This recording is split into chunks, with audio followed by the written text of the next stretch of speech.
just think we're here together for this little bit of this few minutes, 90 minutes or something, I don't know, 90 minutes perhaps. And why are we here? To talk about, using Buddha's views about reality, using Buddha's views about life, using Buddha's views as tools to help us develop our amazing potential so we can be a benefit to others. Sangye Cheran Soke Jonam La, Janto Badu Dagni Kyapsu Chi, Dagi Chernyen Gipe Sonam Ki, Drola Penche Sangye Drupa Shog, Sangye Cheran Soke Jonam La, Janto Badu Dagni Kyapsu Chi, Dagi Chernyen Gipe Sonam Ki, Drola Penche Sangye Drupa Shog. It's saying, may listen, we rely on the Buddha Dhamma Sangha, and we're going to listen to these teachings so we can be of benefit to sentient beings all the way to enlightenment. Well, I don't know. I think we can, I mean, what's the essence of what Buddha's saying? I think we can get it down right to the essence, It's really almost quite simple. To say it is simple, but to do it is the hardest job in the universe, because the Buddha is saying we've been practicing the wrong things for so long, we're completely addicted to them. We can't even hear the advice he's giving. So I would like to mention this, and it's so clear. But if we look at the word Buddha, it tells us exactly what the job to be done is. But we make it so complicated, The word Buddha, I mean, I say this so many times, I think it's just so delicious. The Sanskrit, Buddha, the 2 syllables, Tibetan equivalent, Sangye. Sangye. The first syllable implies the meaning, it implies the total eradication from our minds of all neuroses, all delusions, all what Buddha calls afflictions. This neurotic sense of a separate, lonely, bereft me that's panic-stricken and fear-based. Then the attachment to get what that ridiculous me wants. Then the aversion and the depression and the despair and the annoyance and the irritation and the frustration and the anger, all variations of the same state of mind when we don't get what we want. This is the essence of it. And then all the other thousands of states of mind, the Buddha says, are branches of these, There's a very clear model of the mind in Buddhism. They map the mind internally, not the brain. So the first syllable implies that. It means that, you eradicated all delusions from the mind. So even before we go to the second syllable, this is already too insane for us. This is why it sounds like science fiction does. We think it's like religion. Therefore, it's just to be believed. It's a fantasy, But this is psychology. Buddha didn't say that word back then. He didn't speak Greek, did he? But this is the mind. This is what Buddha has found. This person called Buddha has found from his own direct experience. You've got to take this as a given. He's not a creator. It wasn't revelation. It wasn't something coming from the sky. He's not speculating. He's telling us what he has found from his own experience. Very simple, so simple that every mind, every person, every mind has the potential to rid themselves of all these neuroses. It's a very shocking, radical concept. There's nothing equivalent in modern psychology. There's nothing in neuroscience that indicates that you can cut a piece of the brain out and you'll become a better person. We tried that in the 1930s. We called it lobotomies and it didn't work. So it's just a nutty idea for the world. And because it's something so abstract for us and we can't fit it into our model of the mind, therefore we just don't believe it. We think, oh, that's just Buddha, he's allowed to say that. We just think it's religion. You make it all up and you believe in it. It's so superstitious. But if we hear it for what it means, it's kind of pretty shocking, And not only that, the second syllable tells us, it implies the development to perfection, hear those words please, literally, all the other stuff in our mind. What are they? Love, what are the first lot? We know them. Fear, anger, jealousy, low self-esteem, anxiety, the words that are the simplest words in the world that we know intimately, And the second lot, love, compassion, kindness, wisdom, generosity. These words are not complicated. These simple, ordinary words in our daily language. In fact, these are so simple, these words, we don't even think of them in terms of psychology. You don't go to your therapist and learn how to be more generous. You don't go to your therapist and say, I got annoyed today. I'll tell you to shut up and go home. We give all these complex names, don't we, in the West, these complicated. There must be volumes of psychiatric sicknesses, and they're finding more daily. Well, Buddha hasn't changed his tune in 2,500 years, So this is the essence of being a Buddhist. Lama Yeshe's not joking when he says, learn to be your own therapist. That's what being a Buddhist means. So what are you being your own therapist about? If it's possible, which is what's indicated in this word, that you can rid the mind of all the rubbish, and if it's possible to grow all the goodness to perfection, then it's kind of a no-brainer. The job is you better learn to distinguish between them. But as this seems, but I mean, when we talk about Buddhism, when you first enter a Tibetan Buddhist place, you don't hear those words. I'm not criticizing, I'm just saying. It takes a long time for us to get to hear this, because there's so much there. There's so much more complex, and all these rituals and all this religious stuff that seems to really confuse us because we don't understand the function of all those things. So we think being a Tibetan Buddhist is, doing your mantras, and being a Tibetan Buddhist is looking like this 14th century person with a bald head, and Tibetan Buddhist is like having holy pictures and statues and doing prostrations. And I mean, they got meaning and their culture, and they are part of the practice. And we get confused, it's the commonest thing a person will say, I don't understand what the practice is. What am I supposed to do? It just looks so complicated. So if it is this simple, the concept to learn to distinguish between attachment and love, for example. Love is under the positive heading because Buddha makes this clear distinction in his description of the contents of the mind. He clearly defines the contents of our mind into 3 categories. The first 2 are the neurotic, deluded, ridiculous ones, which you can get rid of, and the happy, positive, virtuous, reasonable, appropriate ones, which you can develop.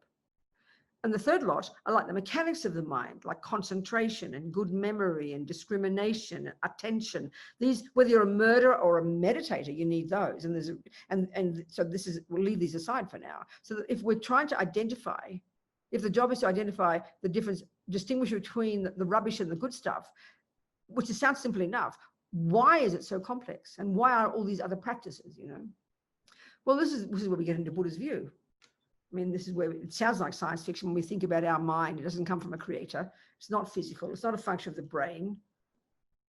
It doesn't come from your mummy and daddy. These are Buddha's views. And this is very kind of shocking to us. So we've got to look into those things, because when we understand these points and bring them into our practice, it's like a basis for doing this job. So it's so complicated, so difficult, because Buddha's saying, and we even look into our culture, look into our view of the mind in our world. If I go to one of you who's a therapist, if I go to Charmaine, I say, please, Charmaine, and she's not a Buddhist, let's say, I say, would you be so kind as to give me some methods to get rid of all anger, all fears, all attachment, all jealousy, all depression, all low self-esteem, and help me develop to perfection infinite love and infinite compassion, infinite wisdom. She'll think I'm mentally ill and give me a pill to calm me down. I mean, this is very literal words, because we don't posit this possibility in our materialist view in neuroscience or psychology. I'm not insulting them, but it's just very clear. It's radically different. So we all know we'd love to have less anger, less jealousy, less depression. We know that. We know we'd like to have more kindness, more patience, more goodness, and more intelligence. But, why is it so difficult? We'd like that because, well, the Buddha would suggest because our methods are wrong. We've got these wrong. He would suggest he's not being moralistic. He's found his own methods, and he would when we tell him here's our method, and our method is, of course, I know I've got anger, I know I've got jealousy, I know I've got depression. Maybe not so much depression. I don't have that. Mine expresses itself as anger mostly. Depression is just internalized anger. I don't internalize. I'm joking. I understand love, wisdom, all these things. But in our culture, you think about it, we give them equal status. Think about it. It's totally taken as a given that these are the characteristics of a person. Think about this. In other words, if you didn't have some, we think you wouldn't be a proper person. You'd be weird. We can't even, I remember one woman, it was so interesting. This is how when we first hear it, it's so stark. This one woman who'd heard it for the first time, she was wonderful. She kind of burst into laughter. And she was very straightforward and said, that's completely ridiculous. What are you talking about? No attachment, no anger. We can only imagine a person being mentally ill, not having those. And that's why when we begin to hear about the Bodhisattva path, this amazing, the amazing, more advanced levels of practice, where you're enhancing all these good qualities, if you describe the characteristics of a Bodhisattva, again, it does there's no reference point for it in our modern psychology. It's very hard to hear it. So even for us to even posit the possibility that attachment and anger and jealousy and depression, that you can learn to become familiar with them and then lessen them, even that sounds pretty dramatic. Because why? Because of our analysis of it, the modern, the materialist philosophical, the philosophical materialism. It's a proper philosophy in the world. It's called philosophical materialism. We've got Christian philosophers, and here we have Buddhist philosophies. They're all philosophies. They're all ways of presenting reality, aren't they? We should give them equal status. You might have to believe them, but the materialist view is very clear that a normal person, the components of a normal person will be a bit of all of those things. They're natural. And what we mean by natural is that you'd be unnatural if you didn't have them. So, even one of the characteristics of people we call autistic, and I don't mean the outer edge of, because it's such a broad label for really seriously suffering people, to people who just seem a bit kind of isolated and not very socially, like that girl, that famous one now. What's her name? The Dutch one, Danish one. Greta. Greta, that girl. So she's classic example of kind of a high functioning, what they call autistic. Well, she says things like she doesn't particularly care much to be around other people. Now, we call that mental illness. We think a normal person has all this emotional neediness, and that when they're on their own during the pandemic, they get all depressed and sad. We think that's a symptom of a normal person, whereas Greta's behavior is a symptom of an abnormal person. Well, Buddha would say it's the other way around. A person Buddha's view is when you've got less attachment to neurosis and misery, you are necessarily far more content in yourself. And I don't mean selfish. We think that's being selfish. No, you're content in who you are. You're satisfied. You're content. But we think that's mentally ill. Whereas we think a person is all weepy and needy and sad and depressed, that's normal. Well, that's the opposite for the Buddha. So it really takes us a while to listen to this properly, This is why we can't hear it properly, because it just sounds like religion to us. Real psychology is over there with the therapists and the brain scientists, and this is just kind of, Buddhism, it's kind of different. Even Buddhists talk like that. I mean, Buddha's view is about the mind. And if we put it into practical, down-to-earth 21st century terms, we'll all recognize it. I mean, I see that when I talk about it, people all recognize it, immediately hear it. It's so direct, So this is the point. So one of the reasons it's such a complicated job for us is because we know we've got depression and anger, let's say, but then we say, but what is the cause of it? Because obviously you've got to first identify a problem, don't you? If you want to solve a problem, the first point is to identify the problem accurately. But the crucial point, and this is the point here now, the crucial point is you have to identify the cause. Now, we know in our philosophical materialist view, the modern view, the neuroscientific view, the psychological view, the first thing we look at for the causes of my anger are the person, the event, the thing that happened. Because that, as far as we are concerned, is the cause of it. It feels like that. That's the analysis we give it in modern psychology. So obviously, and the other thing is we think all the things that have happened to us in the past, because we are the product of external conditions. And as far as our model is concerned, is it not true? We are actually made by our mummy and daddy. They don't posit a soul, which is the Christian teaching, which comes from God, and nor do the materialists posit anything other than the physical brain and the physical genes and DNA, the physical, in other words. Well, this already is a radical difference between that and between Buddha's view, between that one and the Buddha's view.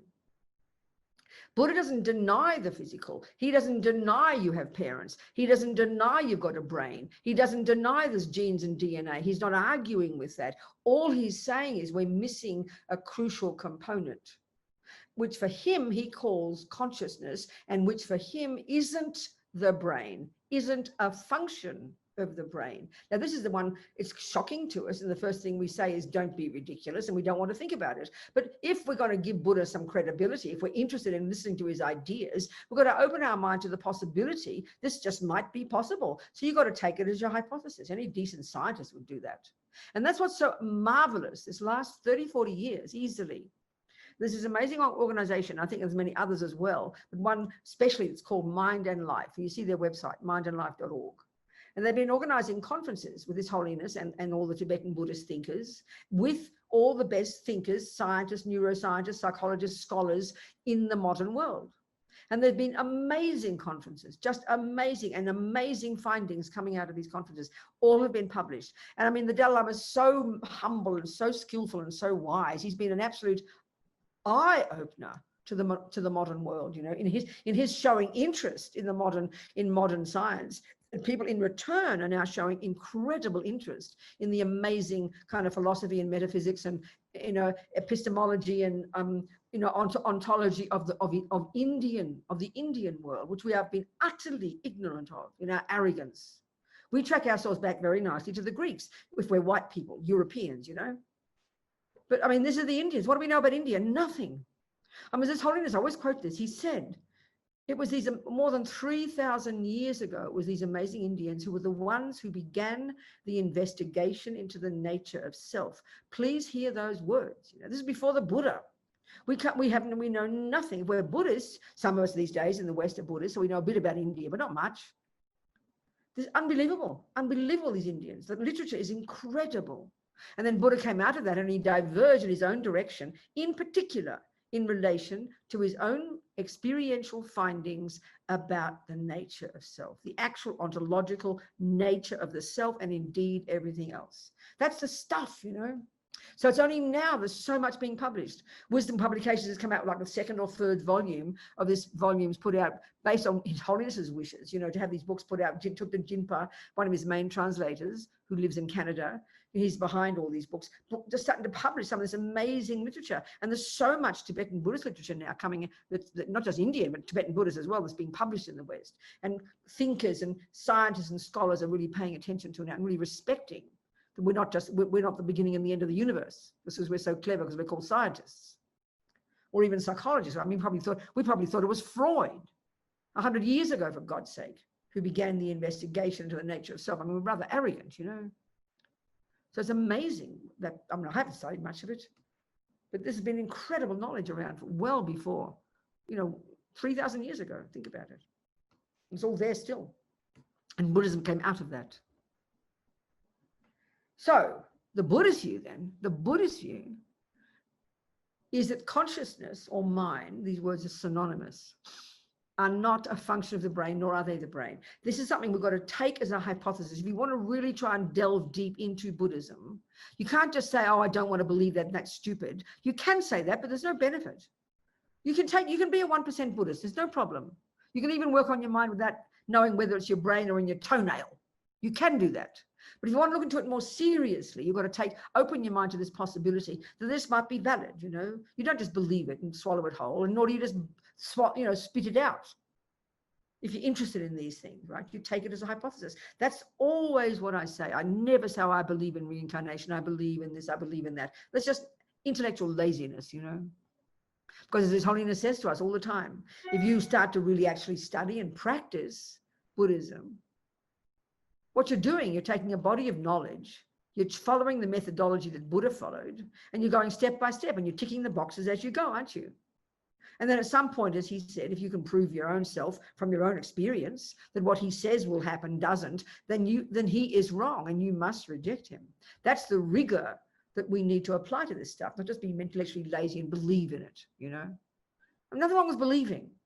But listen to this. We would never say, oh, I believe in mathematics, I believe in botany. We would never say that. People would laugh at us. But the fact is, we do merely believe in it. And we say, oh, other people have proved it. Yep, lots of botanists have proved botany to be true. Lots of people have proved that E equals MC squared. Indeed, lots of people have proved that 1 + 1 is 2. But just because they have proved it doesn't mean it's real for you. It's belief for you until you know it. That's truth. So the fact is, you could manage to believe in math and get away with it because enough people know it that you can ask their questions. But if your mum says, go and buy me 5 oranges, you have no basis for being certain about what 5 oranges are, and the person could give you 3 and you would never know because you don't know math. This is a really important point. And I always quote this, always. I've said it so many times. If people have heard it, I'm sorry to bore you. I always remember, in one time in New Zealand, was a scientist, in fact, and he asked the question, which is brilliant. He said, and I've never been asked this question before or since, it's fascinating. And it's a perfect question. He said, who revealed the teachings of the Buddha? Well, he laughed. Everybody laughed when I said, would you ask Einstein who revealed relativity to him? Of course we wouldn't. So we know that what Einstein is doing is, this is just the assumption we have of what we call the scientific approach, which actually is the exact approach Buddha takes. But again, he didn't use the word scientific because it's Greek. I mean, all our fancy words are in Greek. I find it so funny, you know, makes it so serious. Oh, science, psychology, psychopath.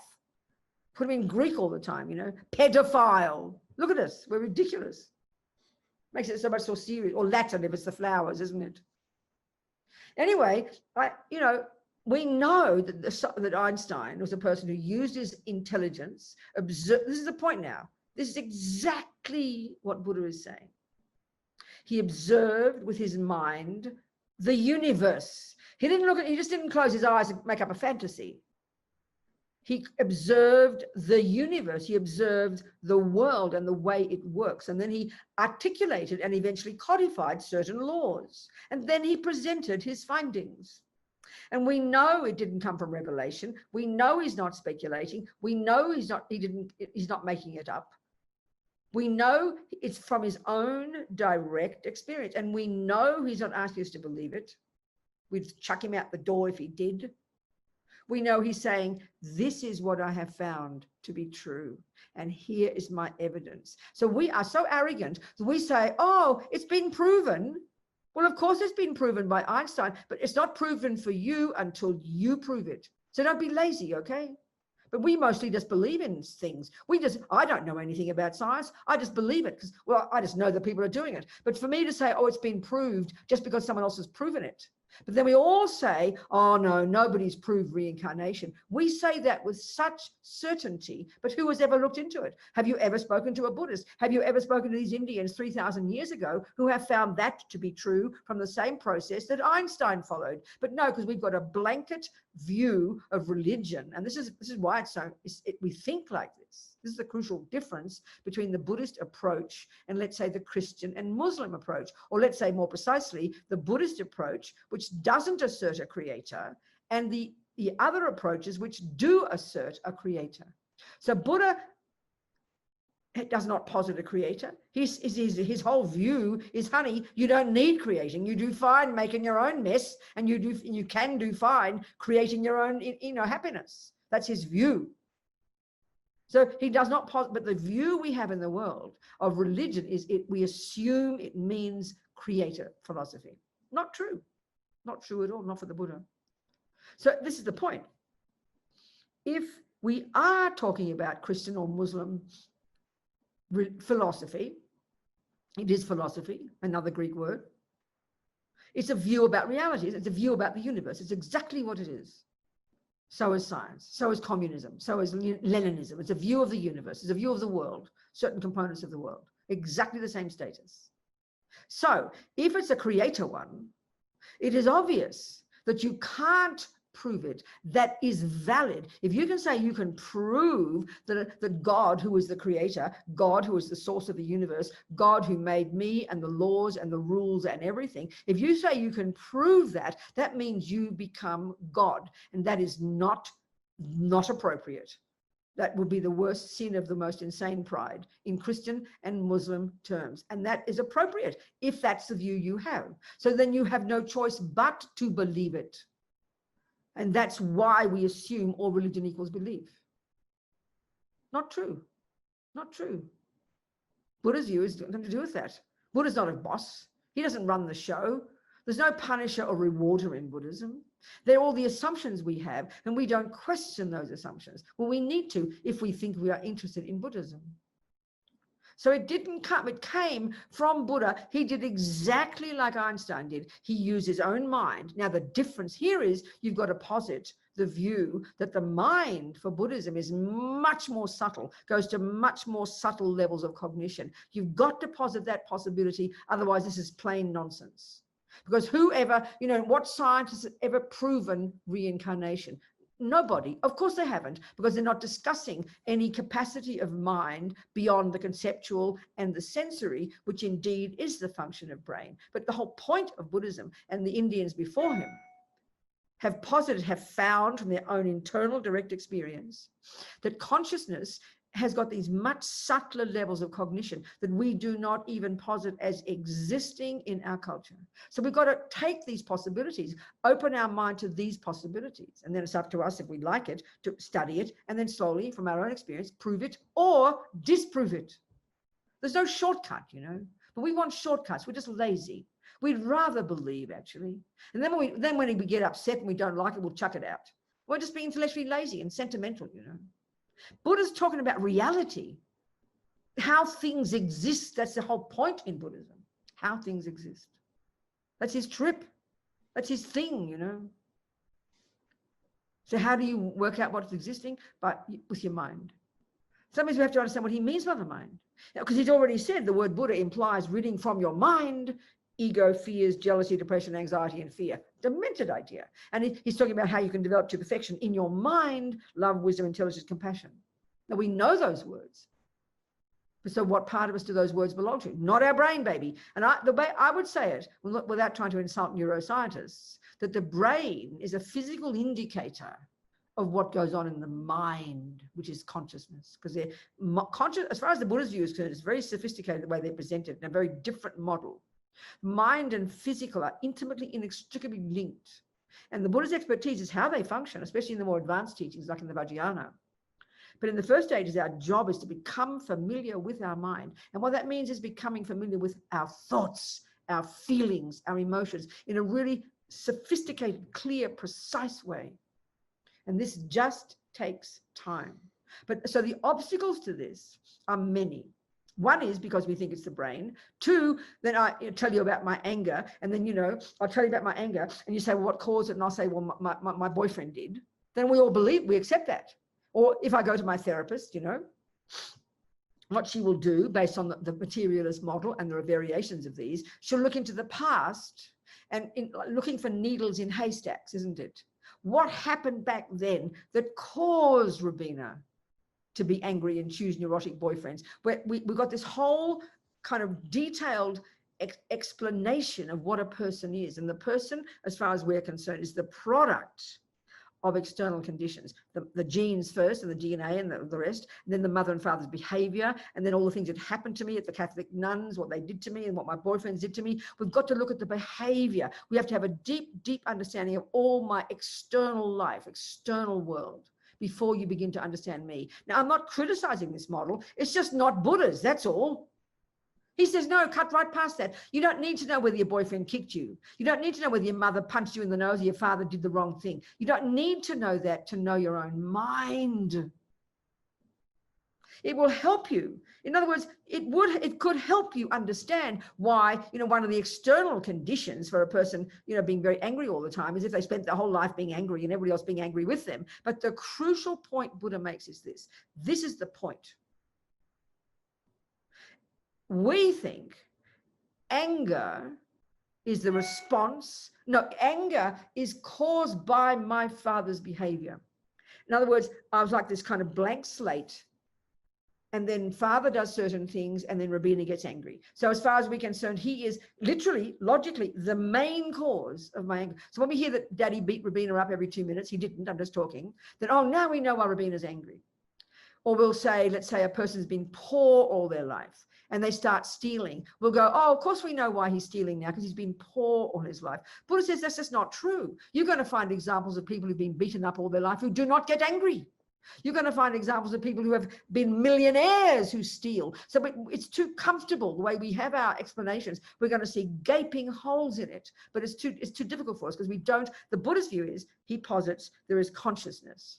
And Robina comes into this life at the first second of conception, and what comes into this life and joins the egg and sperm is this extra component, as far as he's concerned, what's called consciousness or mind.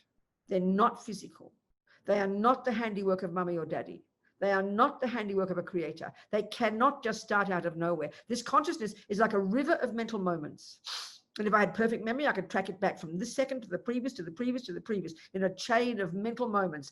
All the different components of my own mind, which is the job of being a Buddhist, to become intimately familiar with my tendencies, my anger, my jealousy, my love, my kindness. And where does it come from?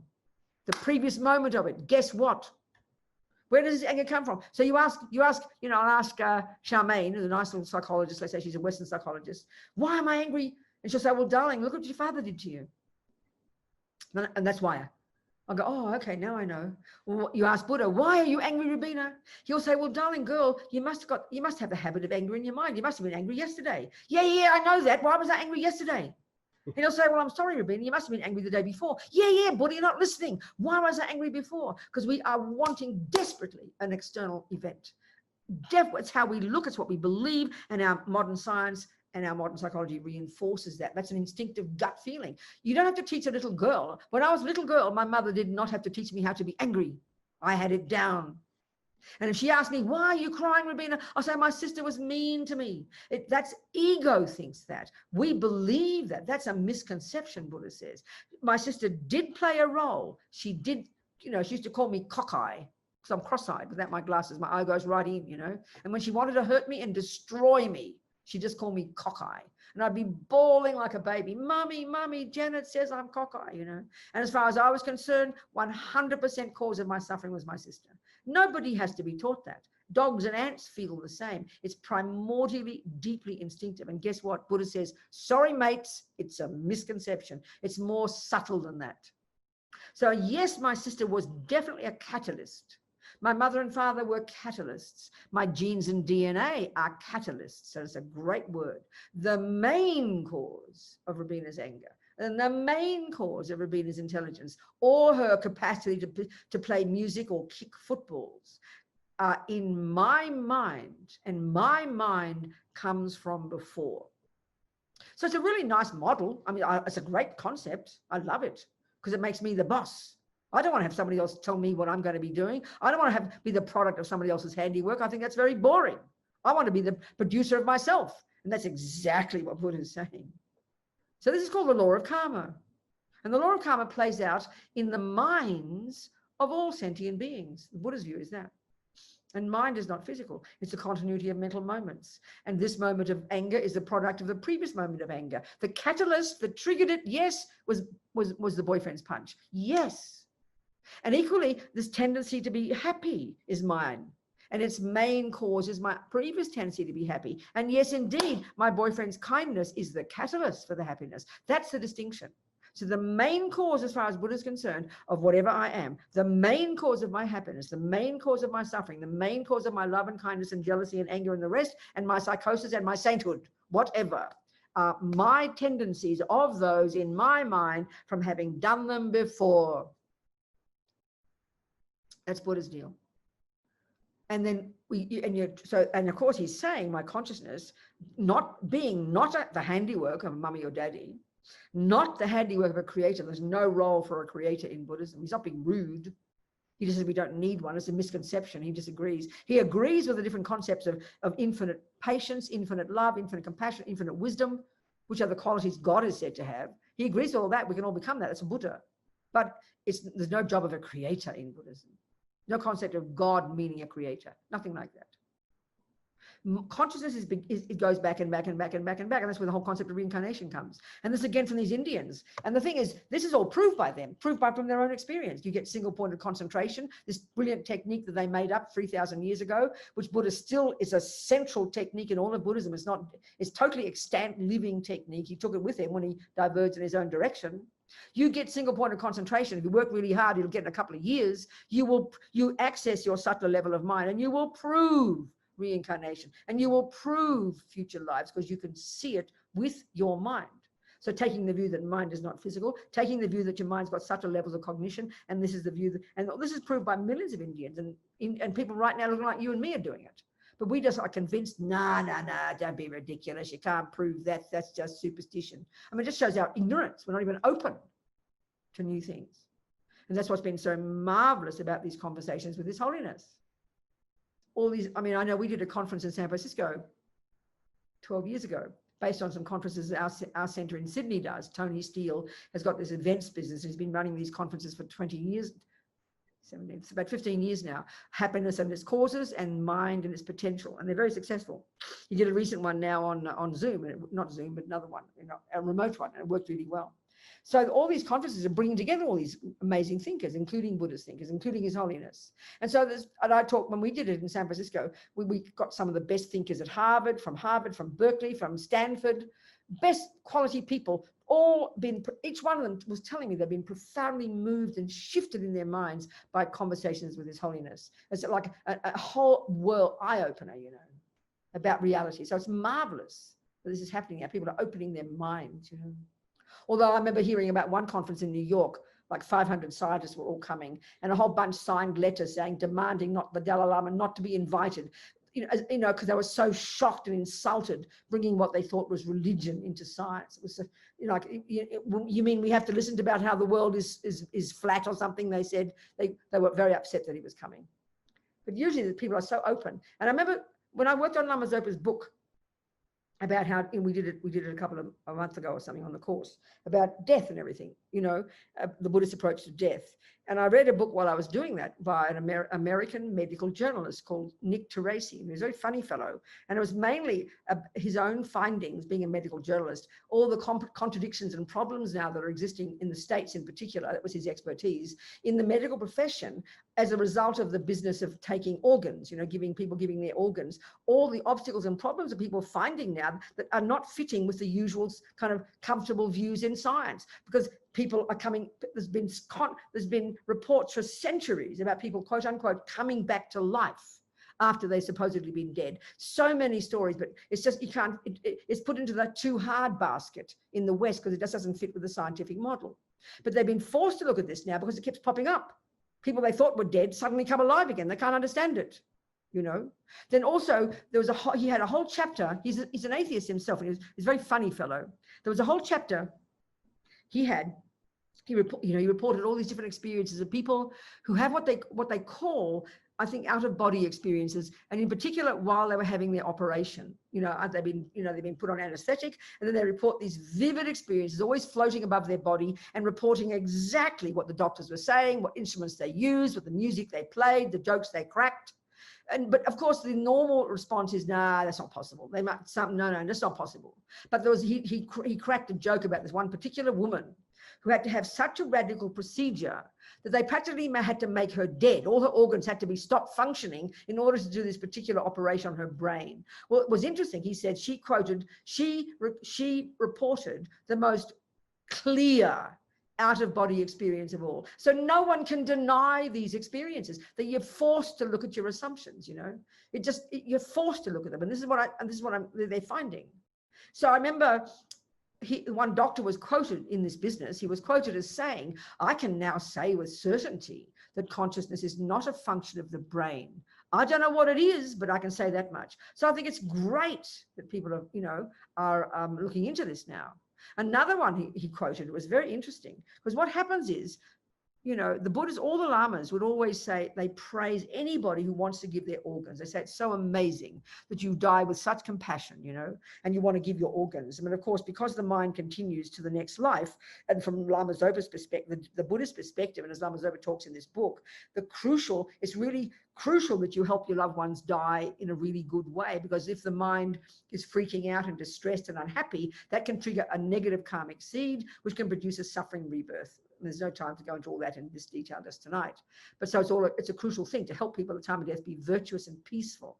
So anyway, there's a chapter in the book with all these chapters of what to do to help your loved one who dies at home, dies in the hospital. What if your loved one gives their organs? And the organ one is quite difficult for the Buddhist approach, because when the person stops breathing, as far as the Buddhist view is concerned, the Tibetan Buddhist view, which is the Vajrayana, you're not dead yet. You've got gross consciousness, that's ceased. That's your conceptuality, your gross conceptuality, and your sensory. They've ceased. But now you've got subtle consciousness. Even though you're not breathing, you're not dead yet. And so that's when they keep you wired up, and they keep your heart beating, and you're all warm and toasty. So as far as they're concerned, you're dead, but you're not dead as far as the Buddhist view is concerned. Your subtle mind is still there. So now subtle mind means when you're in the coma, when you're on the operating table and you're anesthetized, when you dream, that for the Buddhist view is called subtle mind.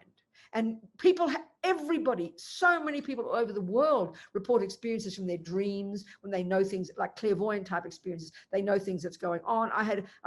Everyone reporting even, not even the out of body experiences, but yeah, common ones like that. But that's your dream mind, your subtle, they call it your subtle mind. And so you can be unconscious and your subtle mind can be aware. I remember even at a retreat I did years ago. And I remember when we had our nap in the lunchtime. It was a 3-month retreat. Your mind gets a bit sensitive when you do retreat, right? And so my mind, I remember we'd have a nap at lunchtime. It was in India in the rainy season. And I remember I had these crystal clear dreams, which is my subtle mind, very clear, but I could hear everything around me. I knew exactly what was going on. I didn't see everything around me like they do in the operating table. That's the feeling of being floating above your body. You haven't actually left your body. The experience is that you've left your body, but if you leave your body, you are dead. Your mind is still there, but your subtle mind is kind of conscious. This is very fitting exactly with the Buddha's view. So equally, if you're dead, they think you're dead, but you're not dead yet, but you stop breathing for sure, you're on the way out. And so usually for Buddhism, you try to leave the body for 3 days and until you can see, and there's a particular things you can see that indicates the mind has gone. Then you can do what you like, feed it to the dogs, feed it to the yaks, whatever you want, because now you are dead. The mind has left the body and it's taken another rebirth. This is the Buddha's view. So the trouble is, and this Rinpoche talks about in his book, that when you've stopped breathing and they keep you all wired up, which means you're all toasty and warm and the heart is beating and the brain, all the stuff functioning, then they put you on the operating table. As far as they're concerned, you're dead, but your subtle mind is there. And so in the same way that if you're under anesthetic, your subtle mind can be aware of what's happening, like those people who reported. It can equally be when your subtle mind, then when you're technically dead, your subtle mind can also be aware. So this is what happened. He reported in the book that the nurse for this particular woman who's having her organs taken out, this nurse who was monitoring the heartbeat of the woman, when they got the circular saw ready to cut her open, she said the heart went from 100 to 200 beats a minute. And the author joked and said, I wonder what a dead person has to be anxious about. Well, the Buddhist analysis of this, which fits completely with the Buddhist view, is her subtle mind, like the ones who are under anesthetic, she was floating above her body, the experience, thinking, what the name of God are they doing? Don't they realize I'm not dead yet? And of course, she had a panic attack, Of course, you'd have a panic attack. So that could be difficult from the Buddhist view. That means her mind could freak out. That could then change the karma, and it could cause a negative karma to ripen, and then she could go to a suffering rebirth. That's the Buddhist view. So it's a difficult topic, Rinpoche says. But this is what I'm getting at, is these different experiences, and all these are coming up now in the modern world, and people are forced to confront them. And especially because of the Dalai Lama and all this discussion now, it's becoming more palatable to discuss all these things. You're not considered some idiot if you take these things into consideration, because more and more people are talking about it and publishing things, So it's great, I think, that people are looking at this,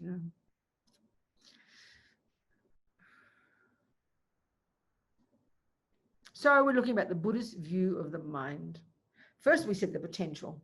So the obstacles to our doing that job of distinguishing between delusions and virtues is mainly because we have a view that it's the brain. It's because mainly we think it's mummy's fault and daddy's fault and the boyfriend's fault and the event's fault and the weather's fault and the food's fault. So we're always looking in the wrong direction for the problem. So this is why the job of trying to be your own therapist, as Lama Yeshe puts it, doing the job of being a Buddhist, to distinguish your own delusions from your virtues, you've got to look into the mind when it arises. But where do I look? As soon as Matt says a mean word, he's sitting next to me here, that I look to Matt for the problem. I blame Matt for the problem. I mean, this is so deeply instinctive within us. So we can be forgiven for seeing how hard the job is. But to be it's like we have to reverse the energy of a bomb. And so we have to practice the discipline of when that bad thing happens, when the boyfriend does the mean thing, when the kid doesn't do what you want, when the traffic is too loud, when the food is ugly taste, when the weather's too cold, whatever the condition might be, that you practice noticing not just that, but you check your mind, what's arising. That's the job of being a Buddhist. And it takes incredible discipline, incredible practice. Don't think it's easy. The words are really simple. To do the job isn't in its nature difficult. It's only difficult because we are addicted to seeing the cause somewhere else. It's just because our habits have led us up garden paths, And this is something you can prove yourself. I mean, I can tell you, I'm not clairvoyant. I haven't proven much. I can't imagine having bodhicitta. It's like insane. But I can tell you with certainty, I have proven that what goes on in my mind is the main cause of my habit and suffering. I can tell you that with certainty, even at a gross level. I can tell you with certainty that what used to make me angry does not make me angry anymore. And not that I've suppressed it, but I reinterpreted it and I've begun to change my conceptual thoughts, which is what anger is informed by, which is what love is informed by, which is what compassion is informed by. To some degree, I can say that with certainty. That I can prove, that much I can say. So it's quite encouraging, isn't it? Anyway, blah, blah, blah. 10-2. Come on, now ask me some questions. How long did that take? How long did it take? Well, I've been a Buddhist. Blah, blah, blah. I don't know, since when was I'm 76 on Sunday. I keep telling you that. It's all right. And then so I've been since 30. I met the Lamas in 1976. So that's 45 years nearly. Trying hard for 45 years. A little bit of progress, but it gives me confidence. It's possible. But it's the hardest job I've ever done. There's no doubt it's the hardest job I've ever done. There's no doubt it is the hardest job I've ever done, but the most worthwhile, guaranteed. I can say that with certainty. So far, basically then, so far, so good, isn't it? I'm proving Buddha to be right so far. Junior school, entry level, maybe kindergarten, I'm proving he's right. Any questions, people?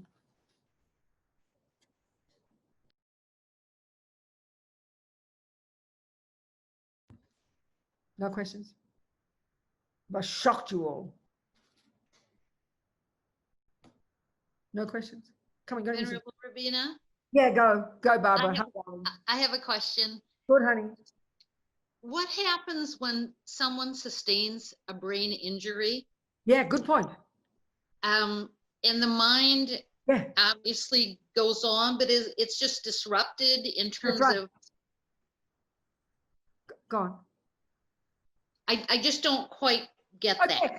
I understand your point, darling. So if we can just hypothesize the possibility that you've got one part of you is your consciousness, your thoughts, your intelligence, your good memory, all of this is your consciousness. And just think, let's just posit that it's not the physical, but it's linked inextricably, isn't it, to your body? That's the key point. Your body and your mind are inextricably linked. So obviously, if one piece of your brain is mangled, then that part of the mind that functions at a gross level that depends on that piece of brain it'll come out all crooked. Like if you have a stroke, it's obvious your mind maybe is perfect, your thoughts are really clear, but they all come out like a drunken sailor, come out all from blah, blah. We think you're backward. But no, because if the body and the mind are intimately, utterly, and inextricably linked. So whatever happens in the body, and this is what they're proving now with neuroscience, Barbara. Since doing all these experiments on the brains of meditators, and this is coming from the influence of the Dalai Lama, because they're doing, one French monk who's well known, Francois Mathieu Ricard. They did experiments, wired up his brain, and just by his thinking about compassion, nothing fancy, thinking about compassion, reconfigured his brain.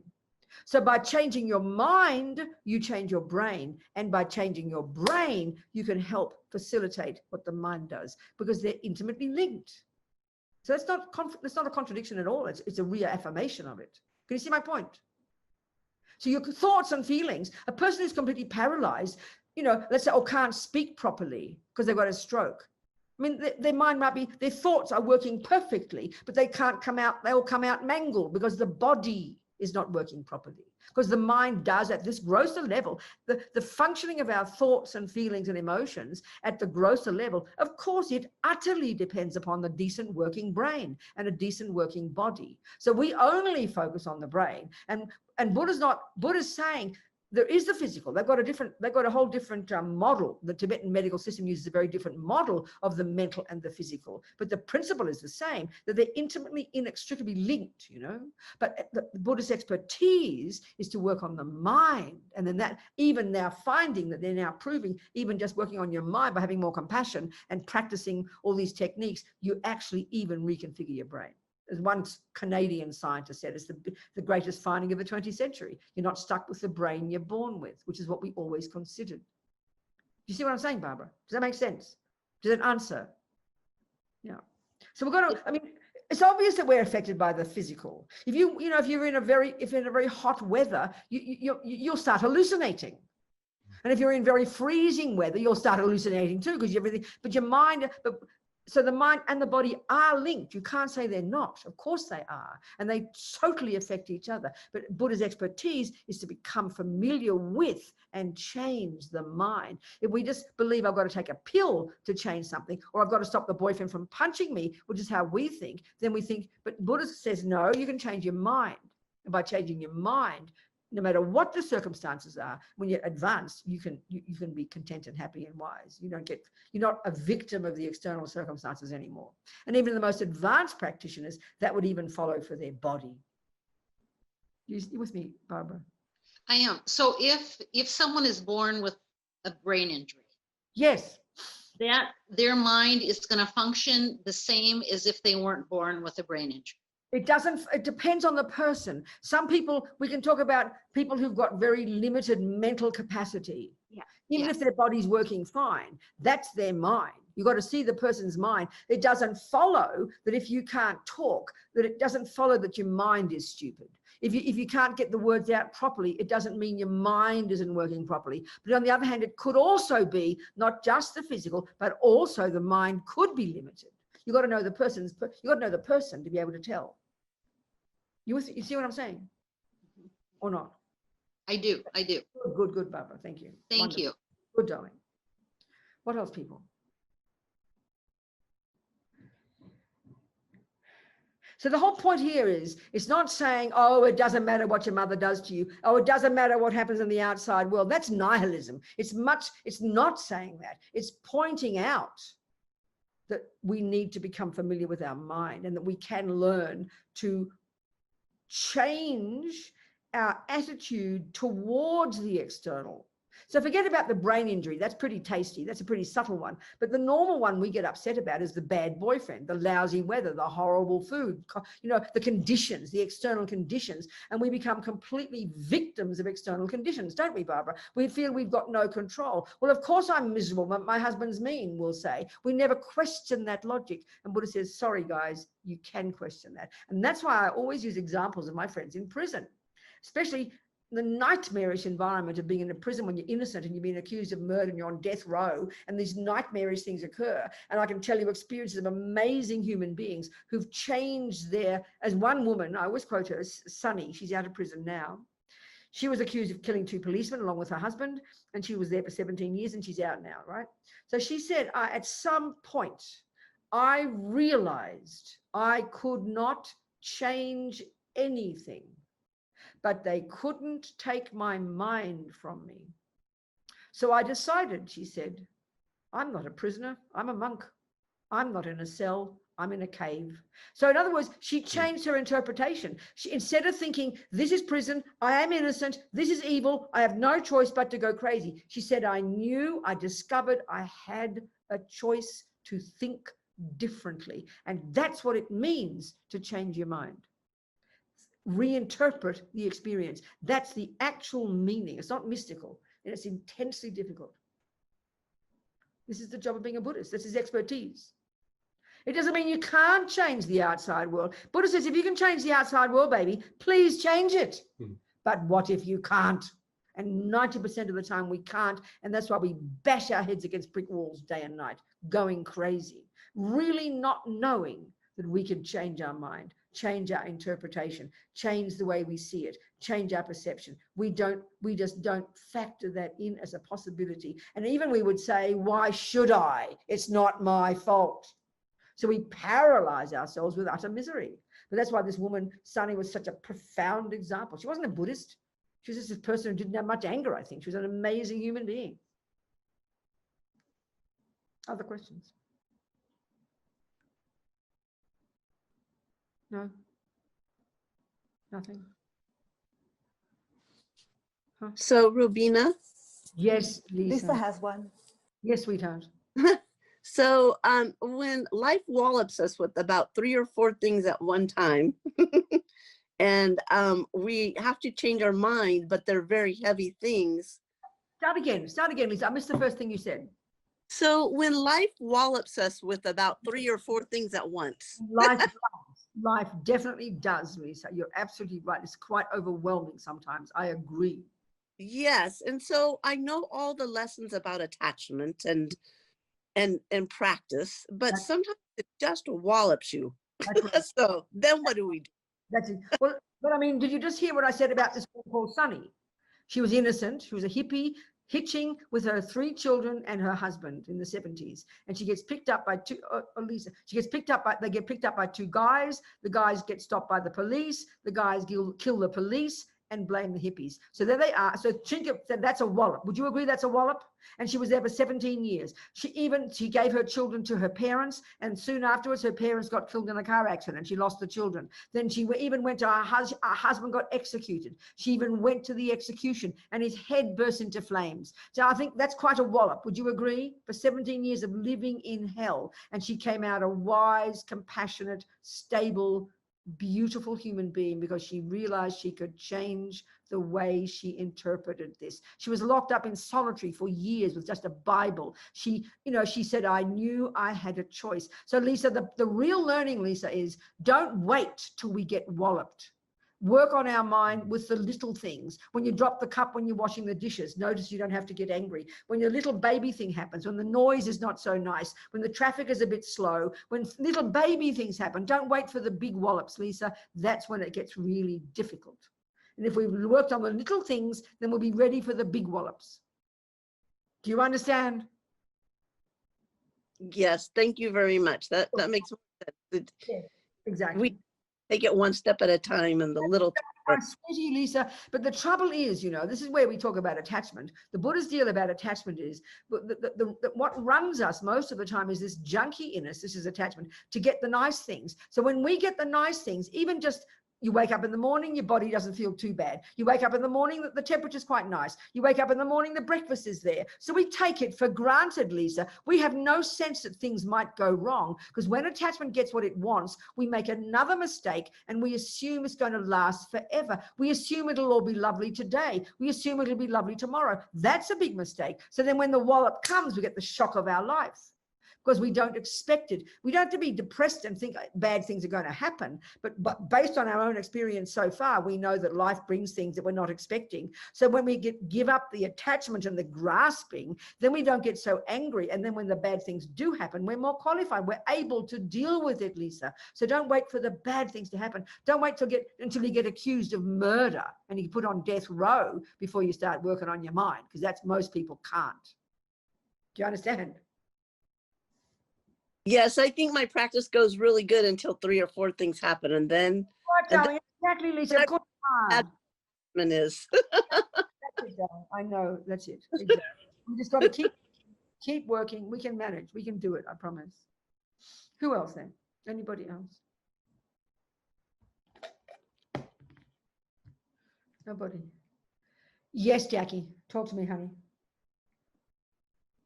Another wallop that's kind of common is as we get older, we get dementia. We have memory issues. I guess it's 2 parts.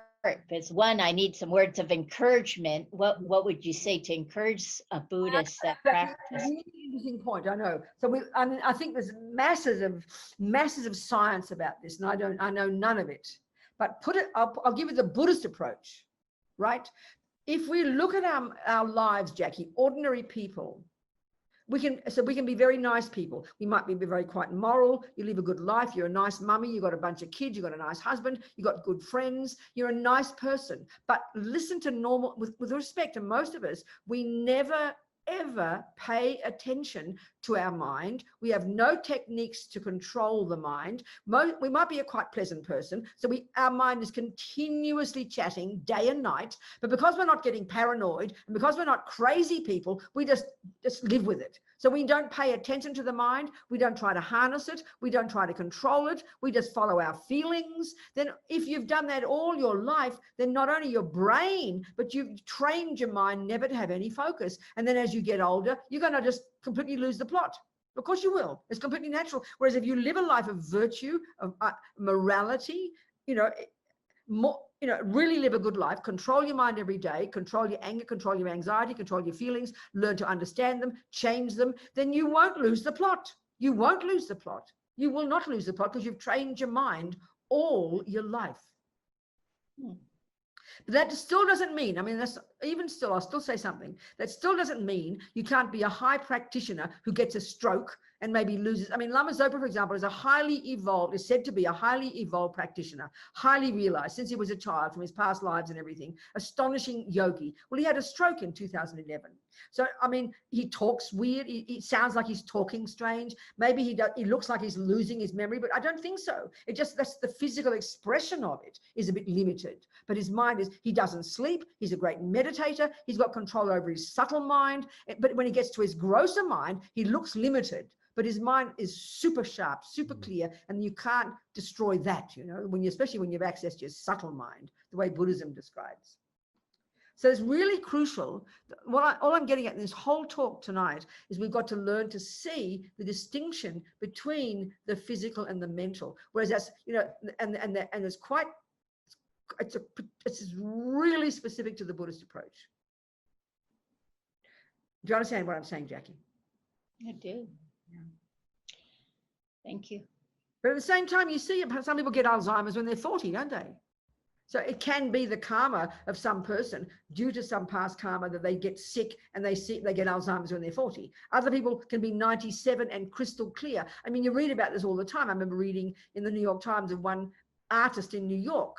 They're 99 and they're just having new exhibitions and they're super clear and their mind is as sharp as a needle. So it depends very much on the karma of the person. I think of someone like Warren Buffett, who's 90 something, still amazing, making billions of dollars, some people's minds stay clear and sharp. And that very much in the Buddhist view is the result of a lot of virtuous past karma, where you don't lose the plot, where you don't go crazy, where you don't lose your memory, But although it is a tendency as you get older, I know when my grandma, Nanny, we used to call her, and she'd forget things, and I'd say, and she'd say, don't you worry, when you get old you'll forget things. I said, no, I won't, Nanny. And sure enough, it's true. I forget names. I think everybody says that. I can't believe I forget names. I can't believe I forget names of my friends. I'm so shocked.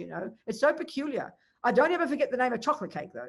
I don't ever forget the name of tea or honey, the things I'm attached to. But I remember one time in Boston, it was hilarious. My friend in the house, he was upstairs, Vikrant, he was Indian name. He had to go to the airport to pick someone up. And I woke up suddenly at 4 o'clock and leapt to the bottom of the stairs. And I couldn't find his name in my mind. I had to go to my contacts on my computer to find his name. I was beyond speechless. I could not believe it. He's my friend. So anyway, we forget names and movies. When I talk to my sisters, what was that name, that actor? The one in that movie, the one, we can't even remember the ridiculous movie names, It's very funny. But hopefully not. Sometimes I think I'm getting Alzheimer's. I forget things, but hopefully not. What else, people? Hello, James. How are you? Happy to see you, darling. Good. Yes. Who else? Talk to me.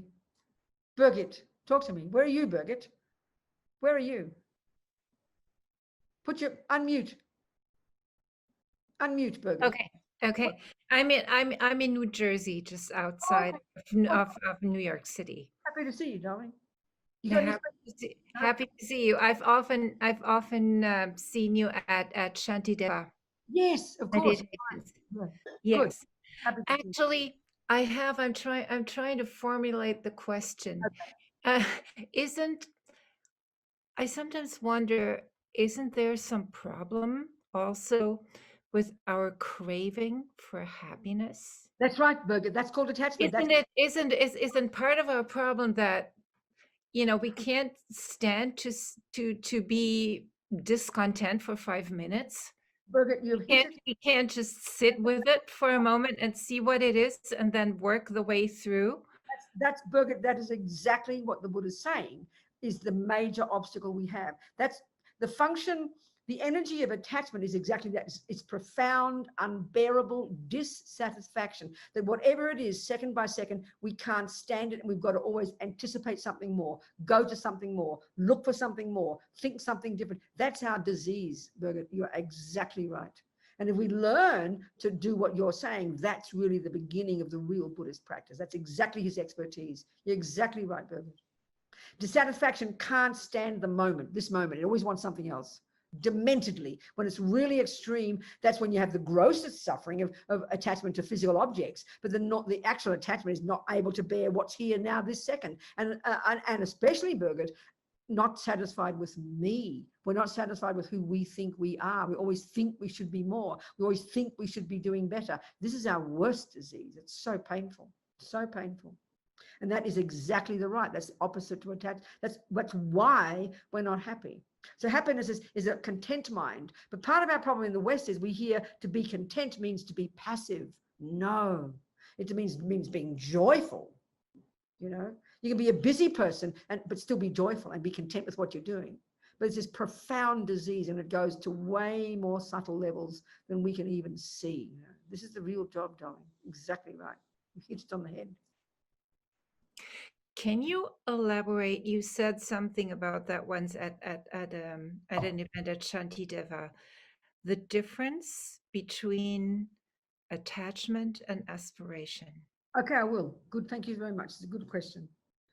Yeah, so again, the background for this is really crucial, is that the Buddha divides the contents of our mind into these three categories, the positive and the negative ones, which is not how we talk in modern psychology, because it sounds moralistic to us or a bit nervous about it, but it's not that. There's a bunch of states of mind that are neurotic, deluded, distressing, disturbing, painful, the cause of our own suffering and the cause of why we do things to harm others. And they're the stuff that Buddha says we can get rid of.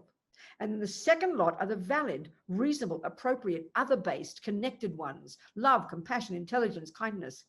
And one of those will be called aspiration. They can use that word. But attachment for the Buddha is like, that's our main disease. It's not a word we use like that. So we've got to take his definition. It's this bottomless pit, as I said before, of dissatisfaction, always wanting something more, always craving something more. And even just not even cakes and drugs, just what will I do next? And what will I think next? Even the mind we can't stay. That's why our mind's so crazy. That's why we can't concentrate in meditation, because our mind is never stopping. Chat, chat, chat, chat, chat. Desperately trying to hold on to something to get excited about.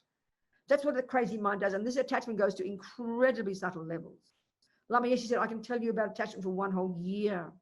We'll never begin to understand it until we start looking deeply inside, and distinguishing between that and the virtues. Now, one of the qualities that we completely conflate with attachment is love. I'll get to your point eventually, Birgit.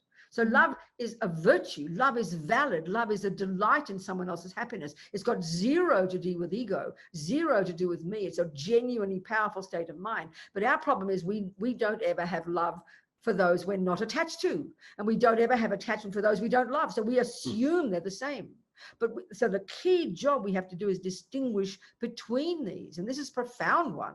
I mean, it's really tough because they're so mixed together. But if we can just get the view, the attachment energy and the other negative ones are very painful. They're distressed. They're not happy. They're really not happy. They're painful states of mind. Whereas virtuous states of mind, like love, compassion, they are not distressed. And they're valid and reasonable, and they're rooted in interdependence. The negative states of mind are completely rooted in misery and fear and me and hopeless and miserable. And if we have them really badly, we'll see how distressing they are. So they're completely separate. Now, in Buddhist psychology, they talk about one state of mind called aspiration. It's to aspire to something. So because we hear attachment meaning wanting something, then we think we have to throw the baby out with the bathwater and become like this inert nothing. Oh, I don't want anything. I'm giving up attachment. No, that's nihilism. So there is in other words, putting it in our way, more sensible, more in the way we talk, there's a positive appropriate, reasonable, necessary wanting something, and there's a neurotic, ridiculous, eye-based, hungry, deluded wanting, and we have to see the difference, and we have to consciously practice them. So to say, oh, I'm going to go buy a chocolate cake, that could be totally driven by my craving for chocolate cake. It's totally self-centered. I couldn't care whether you like it or not. And it might sound just the same as if you just meet me. Where are you going, Robina? Oh, I'm just going to get some chocolate cake. Now, if you the difference would be not the words. You just think, oh, Robina's attached to chocolate cake. But you don't know that maybe I'm going to get chocolate cake from my mummy and I'm dying to make her happy. That's an aspiration. That's a virtue, to do it for the sake of another. As soon as it's for another, or it's valid and reasonable, then it's a virtuous state of mind. So don't throw the baby out with the bathwater. Oh, I don't want to do anything. It might be attachment. No, that's very common. You're not suggesting this, but there's a very common misreading of Buddhism. If you take it too superficially, then people start becoming kind of all remote and giving up friendships. And, like you say, you're starting to do your meditation and you got your boyfriend. He says, well, let's go to a movie tonight. Oh, no, I don't want to go to a movie. I'm detached. Would you like to have a cup of tea? Oh, no, I don't want a cup of tea. Would you like some coffee? No, I don't want coffee. You become a moron. So if you've given up attachment and you're living with somebody, you'd be loving, you'd do it for their sake. You might look like you're attached, but your motivation is for the sake of the other person, and it's virtuous and appropriate. So the motivation is the one we have to start to change. The action could look the same, but it's the reason behind it. If it's attachment, it's just self-centered greed. If it's love or kindness or the aspiration is based on virtue. Do you understand, Bernard? Does that make sense? It's a really good point. Makes total sense. Yeah. In other words, you would never talk about an aspiration to kill somebody. Oh, I'm aspiring to kill somebody. No, you wouldn't use it like that, because it can only be harming a person. It can only be out of anger and attachment. Do you understand? It's clear. Well, I mean, for example, something I was thinking of is learning. You really get into something and you really never come to an end. You want to know more about it. Well, it depends on the knowledge, though, doesn't it? What kind of knowledge you're describing? Let's say I have an interest in Buddhism, or let's say personally, I'm a musician, and one of the beautiful things about it is that you never come to an end. There's always more to learn. I know, but I think there's more to it than that. I still think that when you could use that as an example, the same as the chocolate cake, you might be driven by totally self-centered craving and attachment, which means it's self-centered, which means it will never bring you happiness. But you might also be motivated by the wish to make people happy, which means it would bring you happiness. Even though there's more to learn, it would bring you satisfaction, because it's based on others, not just yourself. That's the point. Do you understand? Yep. Good. Thank you. Thanks, David. What else, people? Nothing else? Oh, there's Jeffrey Lancaster. Hello, Jeffrey. Margaret, Victor. What else, folks? Ask me some questions. Come on, Mary Lutz, you ask me a question. You must have one. Come on. No? You haven't got? Well, it's more a request to hear about your life. It was in one of the classes a few weeks ago. I think it was the Laguna Center, maybe. Yes. You were talking about how you grew up with your family, and I love hearing the stories about your life, and so maybe for your birthday, like maybe some highlights about your life. Okay. Summary of my life. Okay, I'll do a summary from my memory, roughly speaking. I'm one of 7 children. I was the second of actually 8, but one of our sisters died, and my mummy was 33. I think it's 33. 10, 13. She was 33 when she had nearly 34 when she had her first baby, and she had 8 in a row. We joked that our mother didn't have a period in 10 years. It's being personal here. So anyway, she had a lot of babies, and she was a musician, a classical musician, a singer and a pianist. And she had all these aspirations and hopes. And she met my father, who was 2 years younger, because he was one of her students. And just now, one of my sisters has been transcribing like these 100 letters that they wrote to each other during the war, you know. So it's very interesting to see these two people, because you don't know your family, you don't know your parents well, do you? You just see this projection. So it's been very moving for me. I almost want to cry now when I read my father, just hear this amazing, he became a very sad, unhappy person, you know, so breaks my heart when I think about it. But all these aspirations and the beauty in him and his intelligence, he was a poet and everything, but he became a sad person. Anyway, that's part of it. But anyway, I was one of 7 children. My mother was a Catholic. My father wasn't. And because we had so many babies so quickly, we're all, you know, what people call A-type personality. Maybe my brother isn't. My brother is he's the 8th baby, and I think he's the most quiet, perhaps, or the most unbossy. All his sisters are quite bossy. Must be difficult for him, the poor boy. Anyway, we're all very volatile, and we lived because we were so poor as well. We never had enough money. My father was hopeless at making money. My mother had to teach music as well as run the family business, because he was off there playing snooker and drinking beer, my poor daddy. So we always struggled for money, and she sent us to the best Catholic conference. I always joke that she still owes the bills like 60 years later, you know. And anyway, so it was the memory I have is a whole mixture of memories. You all remember different things, isn't it? We all have different ways of seeing it. But very close connection between all of us. We used to fight and yell because we were on top of each other. It was very, very, very interesting. We were on top of each other. But I was always naughty. But at the same time, and I can't work it out when I tell stories, I was also completely in love with God. Since I was little, the moment I went to mass, I announced I was going to be a priest. It was my job, was crystal clear. It was so clear. And even my Catholic convent uniform, I had a maroon colored twin set. You know twin sets? A jumper and a cardigan and a little yellow blouse. So it was like I was a Buddhist already, you know. For 12 years, I went to this Catholic convent. I was in love with God. And when I was 12 or 13, I was so naughty that my mother sent me to live at boarding school, because I stole her earrings and stole her high heels and walked up and down the main road in our area, Murrumbina Road, to try and seduce the greengrocer's son. So she freaked out and sent me off to boarding school. But I was in heaven. I went to mass every morning. I don't understand myself. And I even had this sailor boyfriend who dropped me off on Sundays from going out for the day with this sailor. I can't understand myself. I don't know. I can't put these two bits of my life together. I was naughty and I was a saint at the same time. Anyway, so I mean, when I was 12 or 13, I always used to think about God. I just assumed everybody thought about it. I thought about the meaning of life and God and happiness and all these business. But when I got to about 19, though, I decided I had to make a choice. So I decided, thank you, God, goodbye. And I decided I'm going to try boys instead. And you couldn't have both if you're a Catholic, you know. And I never had guilt. I never worried about guilt. I didn't have guilt. So I think then from that period, when I was 19, 1964, this process is kind of, even before that, I remember the first time I heard Black American music. I'd only been brought up with classical. I knew about Elvis, but our mother would never allow us to have, you know, records or anything. And then I happened to get a record, a 7-inch LP that said Billie Holiday. And I remember thinking, I wonder who he is, but I bought it. And then I bought a Miles Davis record soon later. And that blew my mind. That opened me up to a whole new world. And I started reading James Baldwin and all these different people. And it was extremely powerful for my mind to open me up just to understand the world. I wanted to understand the world and what made things tick and why there was suffering and why there was happiness. You know, that was always huge for me. So until I was 19, like I said, I wanted to be a nun when I was 12. I was on my knees begging my mother to let me be a Carmelite nun like St. Therese. And I always joked that when she said no, I cried. And then I told her 20 years later it's going to be a Buddhist nun. Then she cried, inevitably.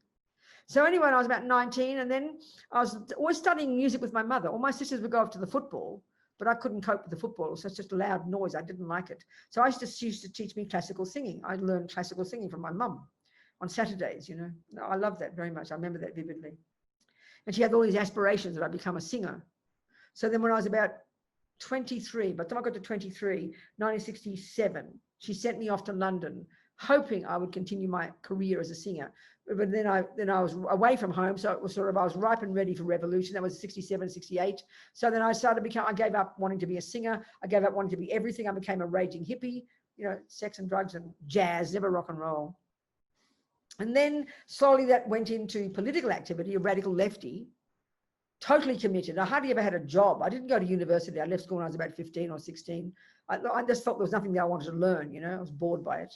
but I always just did everything I wanted to do. So I always doing editing and always doing publishing and editing. It's always been my life.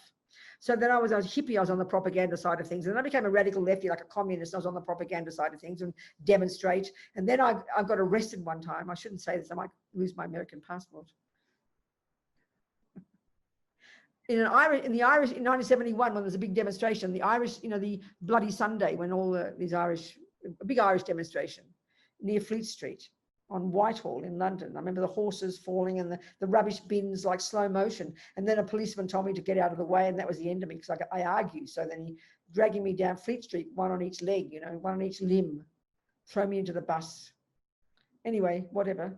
And then slowly became then sort of radical lefty politics, always trying to find the meaning of life. Why was there suffering? What was there? I was always so noble and full of ideals, and that gradually moved into Black American politics because of a friend of mine was an English literary agent, Mary, and she was George Jackson's literary agent, this Black American guy. It was the time of the beginning of all the 60s and the Black Panthers in California. And that was just because I had this connection with jazz and everything, and it was this whole approach. And then I met Mary in London. We started a group called the Soledad Brothers, Friends of Soledad. So we had all these big demonstrations. We invited James Baldwin. We had masses of activity in London. I worked full time for all of that.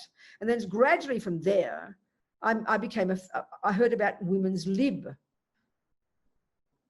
And then I gradually started to hear feminist. I thought the word was feminist. I didn't even know the word, And then I heard about radical feminist. I thought, oh, I like radical. So the thing was, when I was a Catholic, it was all the non-Catholics who were the problem. I joke about it. And then I was a Catholic, then I was a kind of radical lefty, all the rich people were the problem. And then I got into black politics, all the white people were the problem. And then I became a feminist, all the male people became a problem. And because I was radical, I always went to the outer edge of whatever it was. So first I was a feminist, then I was a radical feminist, then I was a radical lesbian feminist. I chucked out all the boys. Then I was even a radical lesbian separatist feminist. Most people haven't even heard of them. When men were the cause of all suffering, it was very clear. I didn't even talk to anybody. You had something between your legs, you did not exist in my life. Even little boys. I was a serious radical lesbian separatist feminist. I take my philosophy seriously, okay?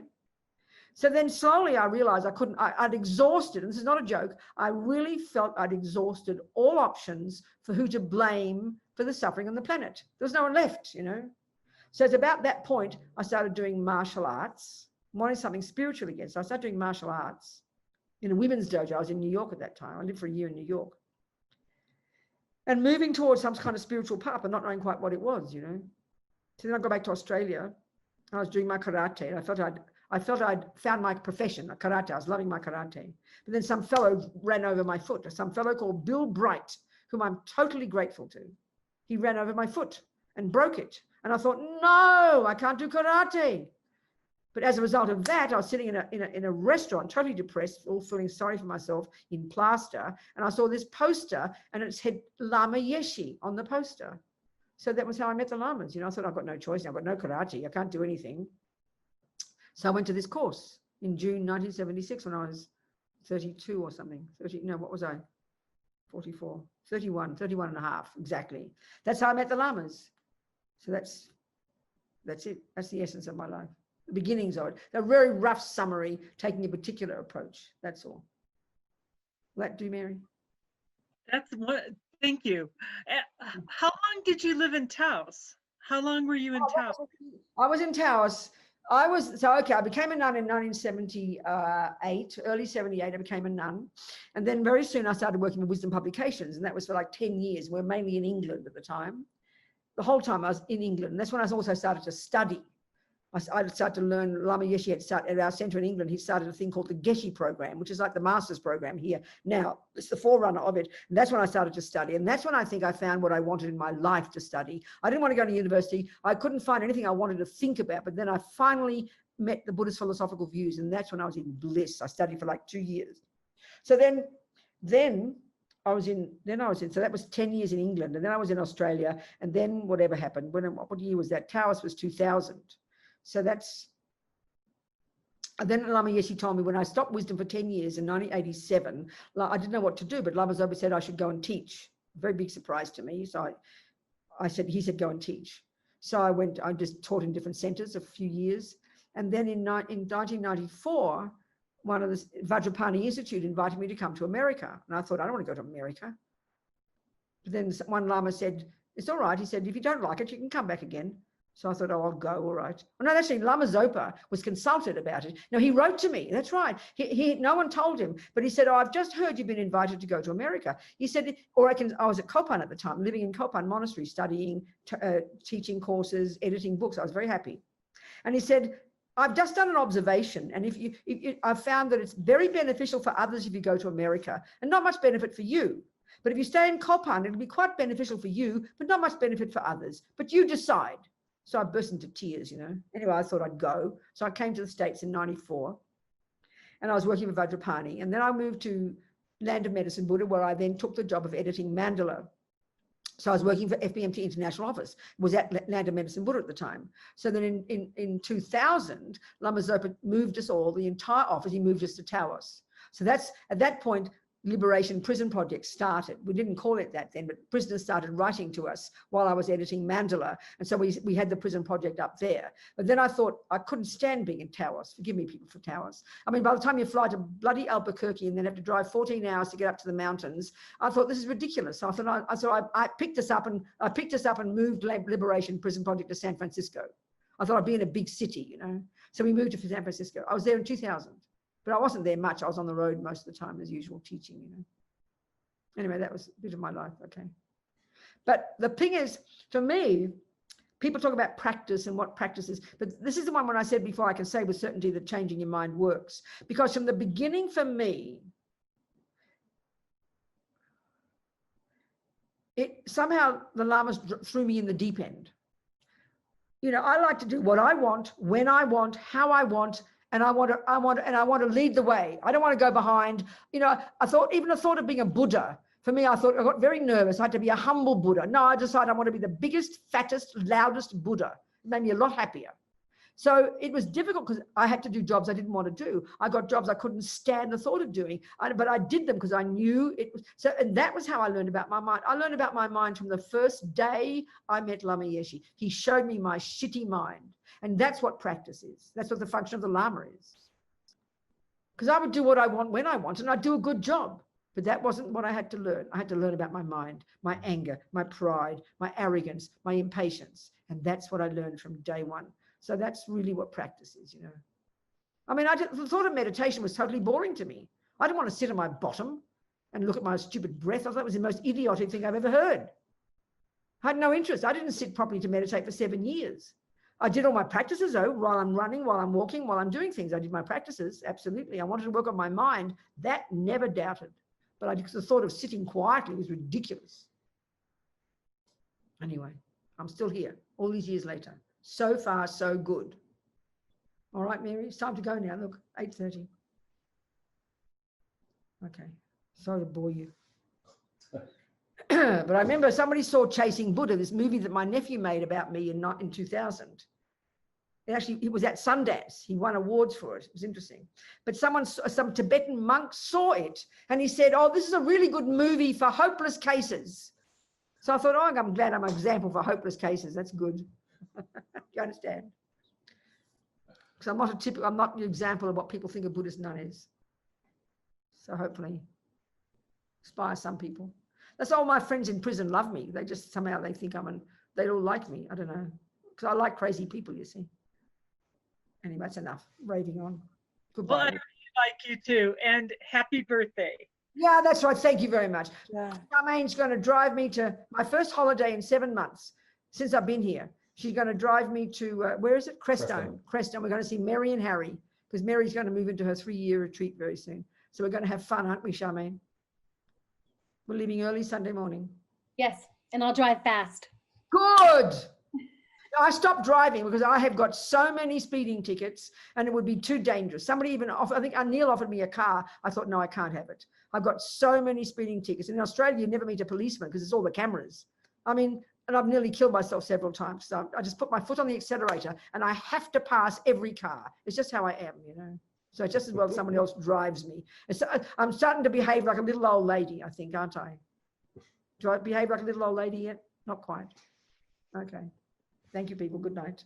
Jangchub Semchog Rinpoche, Makye, Panam, Kye Yuchi, Kye Panyampa, Mepa Yanggong, Ne Gong Du, Pelba Shoga. May we never give up is the basic one. Never give up on yourself. Just pick yourself up and keep moving because everything's possible, people. That's the enthusiasm is what we need badly. Okay, everybody.